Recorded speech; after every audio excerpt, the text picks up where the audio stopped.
Skender Tufa takes us to the site of the hunger strike. The word democracy is still written on the wall. The strikers refused food for weeks, then police came and took away their water and medicine. Skender observes a moment of silence. This is where one striker set himself on fire. The man did not survive. He was recently buried. The hunger strike was the result of 21 years of humiliation and discrimination of former political prisoners in this country. We're walking corpses. Our bodies are alive, but our spirits have died. All their energy goes into the fight. Many are mental wrecks, dependent on drugs or alcohol. The solidarity within the group is all they have left.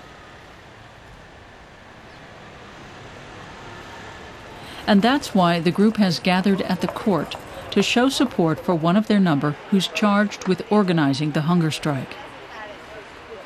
The judges' limousines are parked in front of the building. Officially, the magistrates earn 600 euros per month, but getting justice in Albania usually involves money changing hands.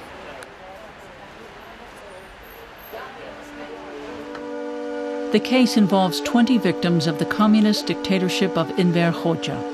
They spent years in prison for protesting against the brutal isolationist regime. Now they're victims again of a government that's refusing them compensation. Under a law passed in 2007, the ex-dissidents are entitled to 14 euros for every day they spent in jail. But most of the men have received only a fraction of that. Skender takes us to meet his father. The government has allotted him a room in a former Communist Party school.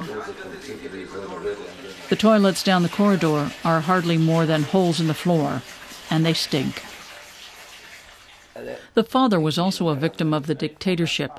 He says the political prisoners were exploited and lost their property. I had a house in the center of town. 2 bedrooms, a living room, and a big garden. Today, there are 3 or 4 apartment buildings there.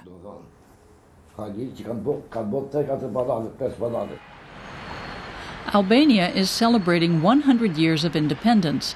Flags line the streets of the capital, Tirana. The country wants to move closer to the rest of Europe. And the 11,000 former political prisoners are bad publicity. The main governing party says the hunger strike was orchestrated by the opposition.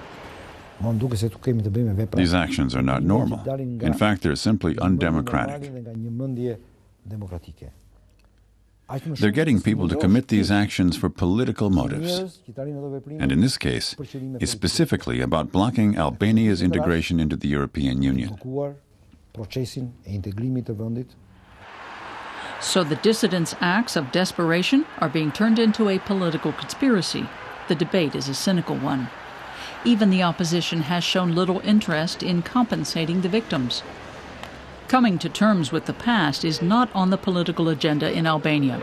It's the only former communist country whose secret police archives are still closed. Gazim Pashkepia, another former political prisoner, is fighting to have the Sigurimi files opened. There are forces in Albania that are reactionary. Or else they have a criminal past they're trying to cover up. These forces are now holding key positions in this country. And that includes the justice system. And even the parliament.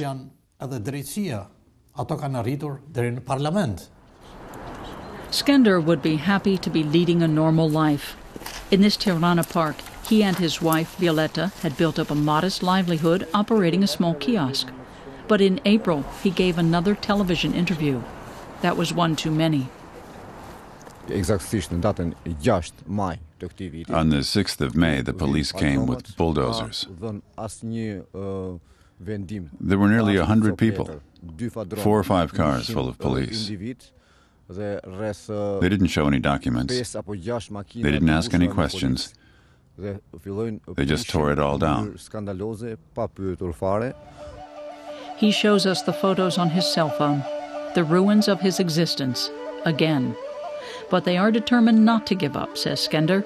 The protest will continue.